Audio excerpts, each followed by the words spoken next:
Hello everybody, welcome back to the last of our 5 videos thinking about caring and welfare from a rather British perspective. And when we started, we were considering how human beings are naturally interested in caring about and for each other. It seems to be part of human nature. We're used to living together, we're used to supporting each other as the need arises. On the other hand, from my Anglo-Saxon perspective, I might have perplexed you a little bit describing the harshness of the first organised welfare. On the one hand, Elizabethan England, we had this network of support, this very well thought out system, obliging the parishes, the councils, to provide welfare for their citizens. On the other hand, that welfare was based on the idea of setting people to work. If you wanted to be cared for, you had to earn that care. So it's rather gruesome. Indeed, the story gets worse when we consider the Victorian workhouse. And this is the topic of my last video. Maybe a point I should have mentioned in that video. I cannot stress enough how many of these workhouses there were, how much the workhouse was a part of every family's life. As a school kid growing up in the countryside, my primary school teacher did a history project with us all in my class, and he invited us to look at a census, I think from the beginning of the last century. And we could see what our family members did as a job. Many of us saw the word pauper written on the census. We were fascinated by the word, we'd never heard it before. Pauper sounds like poor person. And we were joking, but the realities were quite harsh.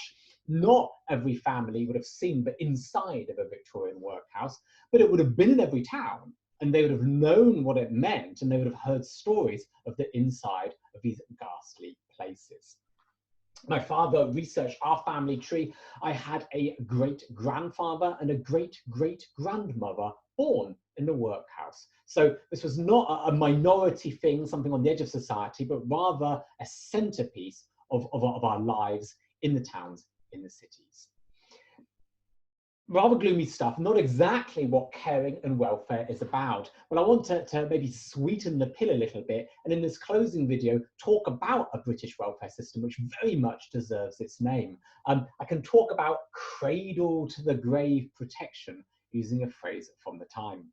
I'll move on to this very, very briefly, but first of all, let me just put it into context. We're jumping forwards in time a few decades, something like 35 years after Queen Victoria's death, with an account from George Orwell. He was travelling around the UK looking at how working class people lived. Have a look at this, it's sobering stuff. As you walk through the industrial towns, you'll lose yourself in labyrinths of little brick houses blackened by smoke, festering in planless chaos round murky alleys and little cindered yards, with our stinking dustbins and lines of grimy washing and half ruinous water closets. Not a single one has hot water laid on. You may walk, I suppose, through literally hundreds of miles of streets inhabited by miners. Every one of them, when he's in work, gets black from head to foot every day, without ever passing a house in which one could have a bath. It's a sobering account, isn't it? This is working class life in poor housing. Today we would call these housing conditions slum-like. You know, he's describing a slum here. And you can imagine the health statistics from such slums. Many children died in childhood. And if they were lucky enough to reach adulthood, you know, it was with bad bones, a bad heart, rotten teeth, and the danger of a whole bunch of health conditions which were out there in the community. So in many senses, you know, Britain at the point of its getting a real welfare state utterly, desperately needed it. When Brits learn about social history at school, this is one face that they see in their history lessons that they'll recognise. This is William Beveridge. He was a social reformer. He was very interested in social reform ideas. He had worked as something like a social worker in the first settlement house. I don't know if you guys know about settlement house. It's really interesting. You can investigate that concept after this talk. He worked in Toynbee Hall, which is one of the first. He was asked to make a wartime welfare plan for the post-war reconstruction of British society. He was asked to do this in the middle of World War II. In 1941, If you want to have a rather disturbing picture, you can enter into a search machine a map of Europe in 1941. The free world in Europe was a very small place indeed. So an utterly horrible moment for the war, for the British. 1941 was before Pearl Harbor, of course. So the Brits were very much on their own. Things were not going spectacularly well. It's a strange thing to do, isn't it? And this is my next question for you. Isn't it a bit strange to plan post-war welfare in the middle of a war which is looking rather bad right now? Isn't this a weird thing to do? And do you think people actually bought his booklet? It had a rather strange title. It was a dry bureaucratic title, National Insurance and the Allied Services. Not exactly a sexy title, is it? Do you think people actually bought this booklet? Pause here and natter with your partner. I don't know what your instincts are. I find it rather surreal to think about planning this post-war world in the middle of a war, given the uncertainty and the sheer need and emergency of the war, especially if it's not going especially well. So on the one hand, it's a rather strange thing to do. Maybe the explanation is psychological. In the middle of this national trauma, you're asking yourselves, why are we going through this? Why are we fighting? We're fighting for a better future. So maybe that was a clever bit of, almost war propaganda, so to say, to remind people what was at stake here, a much better future, living in a state with better security and better social protection. So maybe there was a kind of psychological logic to that project. The proof is in the numbers. The booklet was immediately a sellout. Apparently, it shifted 60,000 copies in a bunch of weeks. So it was very, very much spoken about. Beveridge was interviewed on TV, talking enthusiastically about his plans. This suddenly was on everybody's lips. A famous contemporary cartoon, which is often cited, is this one here. Excuse me, I'm going to make myself a little bit smaller so you can see it better. If you look at the left, you'll see a little tiny Beveridge figure, and he's battling the giants. He's fighting, trying to slay with his sword these 5 giants. The giants, each one has a word written on their clothing. 2 questions for you guys to think about together in pairs. This is a contemporary cartoon of the period. This is I think it was one of the newspapers at that time. What's it representing? What are these 5 giants that the tiny Beveridge figure is trying to slay? What were the 5 most pressing social problems that Beveridge was trying to address? Pause here and discuss with your partner. What did you come up with? Some of the words really are quite hard to understand in terms of the language. The language is the language of the 1940s. Want, for example, is here in a rather old-fashioned meaning. This is not the want in the sense of I want an ice cream or, I want a better car. This is want in the sense of very basic need, in the sense of hunger, for example. So Beveridge trying to fight a war on want, trying to eradicate poverty. Ignorance, the next one. We noted, I think, in our first of these caring and welfare videos, in Germany, we separate education policy and social policy. For us, these are 2 separate things. This way of separating these disciplines is very uncommon outside of Germany. In Britain, in the Nordic countries, you would see education as being very much a basic, central part of your welfare system, a central part of social policy. And that's why ignorance, schooling, bad education is the second giant. Disease is clear. We're talking about bad public health, but also bad healthcare services. Services which most citizens would not have been able to afford anyway. Going to a doctor in the 1930s and the early 1940s, you would have to top up the payments that was covered by your insurance. Your national insurance would only be a part healthcare payment. Going to a doctor, you'd have to bring some money with you, and that little amount of money would often push you into poverty. So horrible disease in the population. Squalor, we've talked about the bad housing that George Orwell described. The last giant is lying down, he's idle. Idleness means being out of work, being unemployed. So these were the big social problems of the time. These were the problems that Beveridge, in his report, was specifically trying to address. As I mentioned, Beveridge became famous. He became a public figure that was inspiring people. And I've got a lovely period interview with him from the 1940s, talking about his plan with quite a lot of pride and enthusiasm. Watch it a couple of times. Listen out. He talks about a security plan, a social security plan with 3 sides. Listen out for these 3 sides, 1, 2, and 3. Try and make notes there. And he repeats a particular word, almost like a mantra, kind of comes out again and again and again. Which word is on his lips all the time? Pause here, check out that video, and then you can restart this one. Did you catch what he said about his plan? I had to type it out here. I've got it written in front of me. The 3 sides. Number 1, an all-in scheme of social insurance, providing for all citizens and their families all needed for security in return for a single weekly contribution by 1 insurance stamp. The benefits are to be adequate, that's adequate in the English sense of the word, not in the German sense of the word, adequate meaning enough, in amount, and to last as long as the need lasts. 2, a scheme of children's allowances to be paid both when the responsible parent is earning and when he is not earning.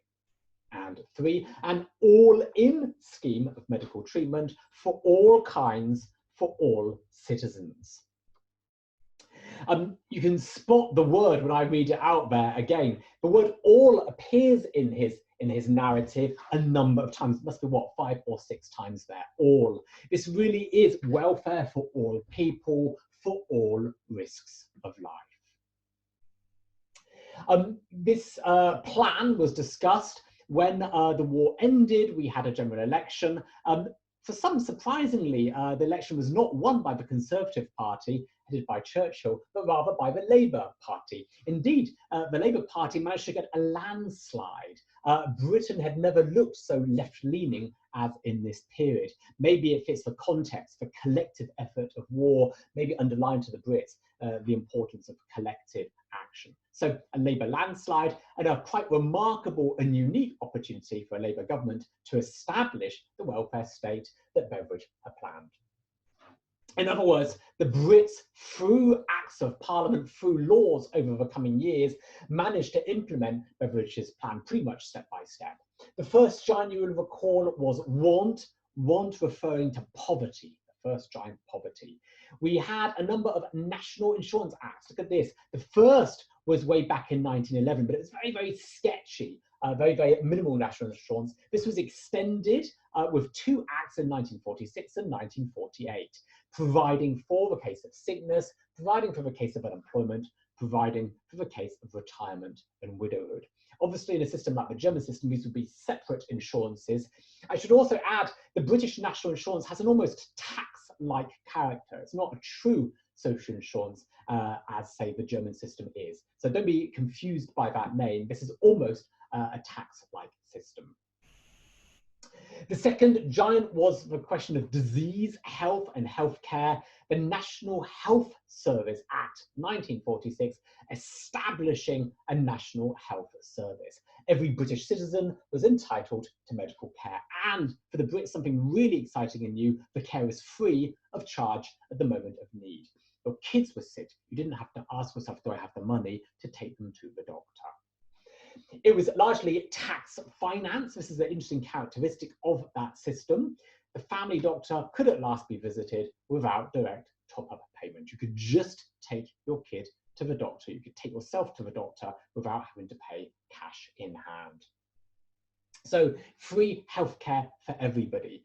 Once again, I'd like you to press pause, discuss with your partner. This system, you've got a tax-financed healthcare system. Is this the same as the German system? Is this how it works in Germany? Pause here.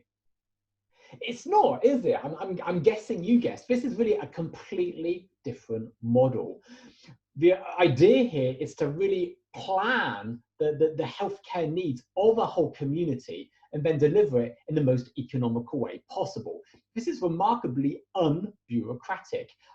Think about using your healthcare insurance in Germany. You go to a doctor, you show your card is swiped, and there's a whole system of invoices for treatment, people making various calculations. It's a very bureaucratic system. It's a very good system. I really enjoy the German healthcare system. I find it really world class. But the British system obviously has quite different principles, and it has obviously an economy in terms of the planning possibilities. So it's utterly fascinating because it is so different from our German system. Third giant, squalor. We were talking about poor, dirty housing. The government aimed to build 200,000 houses a year for the working classes. Many were prefabricated. Many were, of course, in these cities that had been bombed in the course of the war. We had council houses built and managed by the local authorities. So your town would build houses and then rent the house to you. Effectively, you paid for the house through your taxation, and then it was rented back to you. Is this what we do in Germany as well? Is this the German model as well? Once again, pause here and discuss with your partner. It's not, is it? I'm asking these questions in quite a focused way. It's a nice chance to get an insight into the difference between the traditions of the British welfare state and the German one. Yes, we have social housing in Germany. Actually, I think we have a lot more than in other countries, certainly more than in the UK. The big difference is social housing in Germany was typically through associations, through housing associations. So you wouldn't have a situation where the council, the local city, is building the houses and renting them directly to the population. That was the model in the Britain which I was born into. Indeed, I was born in the 70s, and this was still very much the model of social housing back then. Fourth giant, ignorance. We're talking about poor education here. An Education Act raised school leaving age by a year, I think it was. It also provided meals, and look at this, free milk and medical services, which I can remember. I remember the school nurse.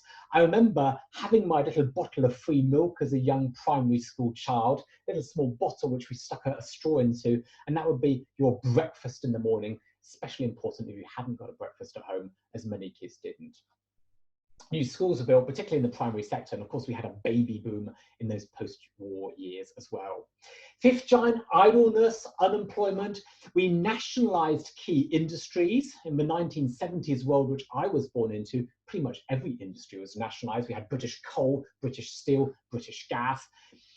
One way of providing jobs for all. Sorry, the British gas came later, obviously, you know that, don't you? I think the 1960s thing. State projects such as home building created further jobs. So there was, a lot of work to be done, and it was the motor was the state. The state was getting people back to work. Post-war unemployment stayed low. Obviously, there's an almost socialist aspect to this idea of national or nationalized production. It's worth noting this was supplemented with Keynesian economics. Again, if you don't know what that means, feel free to enter that into an internet search machine. This is the economic theory of the post-war years, the idea of spending more in difficult times and spending less in times where your economy is booming, to somehow flatten that boom and bust. And it worked very, very well. We didn't have any serious recessions in those post-war decades. So a really exciting system. The late 1940s saw Britain get its welfare state. If we celebrate it, I think we celebrate it for this aspect of universality. These are universal services, as Beveridge so proudly said, services for all people in all moments of need. They're wide, they're comprehensive, meaning that they include everything. Famously described as providing for all phases of life, cradle to the grave protection. Beveridge joked, from the womb to the tomb. Services were universal for all people. My next question for you, what do you think of this model? It's almost like a human rights or social rights approach here. What do you think about this approach to social welfare? Discuss that with your partner. Pause now.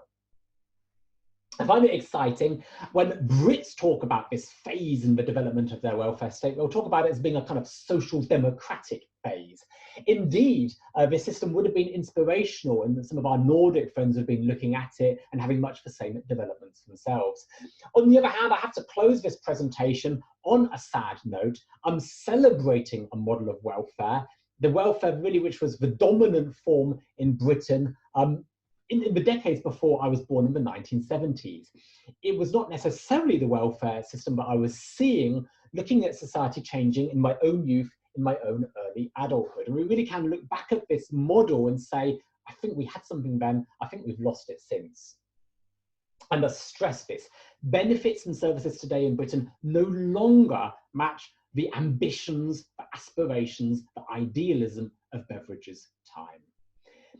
From my youth, I was one of Thatcher's children. The first politicians I can remember were the Thatcher government. Conditionality has crept in. Yes, you get help if. Okay, that was a kind of a message from the 80s onwards.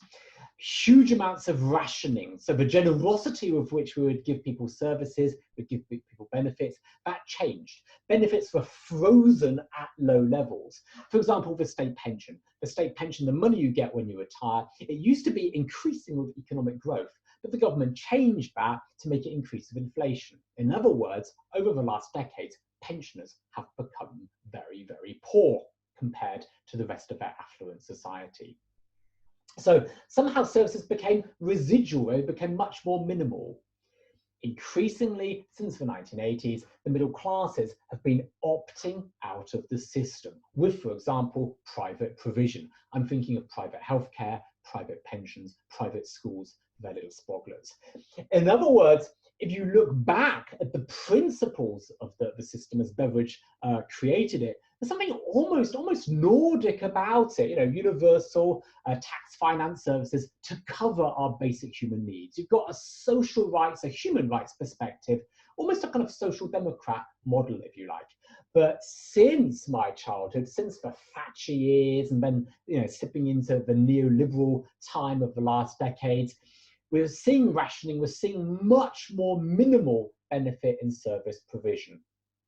And today, this idea of, oh, it's really welfare for poor people, and if you can, get yourself some private protection, that's actually a classic model of the liberal welfare state, which is how Esping Anderson categorizes it. I hope you've been interested in these talks. Thanks for watching. Let me just flick over to my last slide. And cheerio for now.